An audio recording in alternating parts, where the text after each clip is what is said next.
আউযুবিল্লাহি মিনাশ শাইতানির রাজিম। আসসালামু আলাইকুম ওয়া রাহমাতুল্লাহ। অনেকে প্রশ্ন করে থাকেন যে আমাদের দেশে হিন্দু রয়েছে, বৌদ্ধ রয়েছে, খ্রিস্টান রয়েছে, জৈন রয়েছে, এদেরকে কখনো কি আমরা দান খয়রাত করতে পারবো? এদের ভিতরে অনেক গরিব রয়েছে। তো কোরআনে আল্লাহ রাব্বুল আলামিন যে মেসেজটি দিয়ে রেখেছেন দুনিয়ার প্রথম দিন থেকে 2 নম্বর সূরা আল বাকারার 177 নম্বর আয়াতে আল্লাহ বলেন, লাইসাল বিররা আন তুওয়াল্লু উজুহাকুম কিবালাল মাশরিকি ওয়াল মাগরিব ওয়ালাকিনাল বিররা মান আমানা বিল্লাহি ওয়াল ইয়াউমিল আখির ওয়াল মালাইকাতি ওয়াল কিতাবি ওয়ান নাবিয়্যিন ওয়া আতাল মালা আলা হুব্বিহি যাবিল কুরবা ওয়াল ইয়াতামা ওয়াল মাসাকিন ওয়াবনাস সাবিল ওয়াসাইলিন ওয়া ফির রিকাব ওয়া আকামাস সালাতা ওয়া আতাজ যাকাত ওয়াল মুফুনা বিআহদিহিম ইযা আহাদু والصابرين في البأساء والضراء وحين البأس أولئك الذين صدقوا وأولئك هم المتقون। এই আয়াতটি হলো কোরআনের দৃষ্টিতে ঈমানে মুফাসসাল, আর এই আয়াতটি মানুষকে সত্যবাদী বানায় এবং মানুষকে মুত্তাকিন বানায়।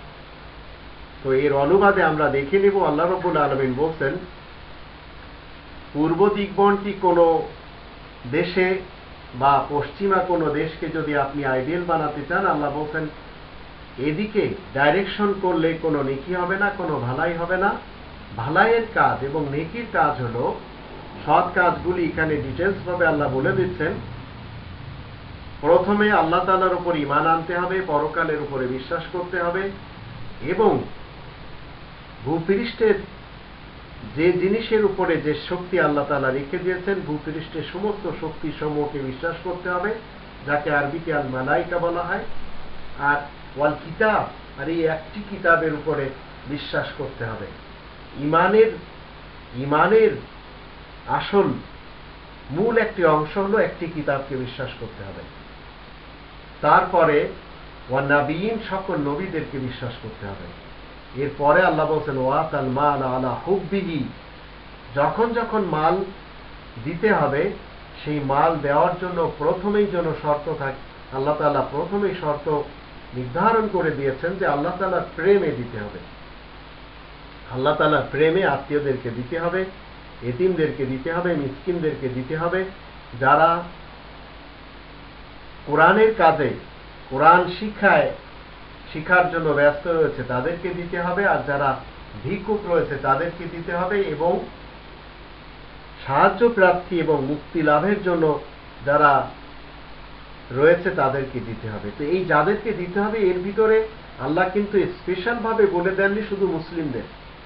তো এই আয়াত থেকে আমরা আল্লাহ তাআলার প্রেমে হিন্দুদেরকে, বৌদ্ধদেরকে, খ্রিস্টানদেরকে দিতে পারি যদি আমরা দিতে ইচ্ছা করি।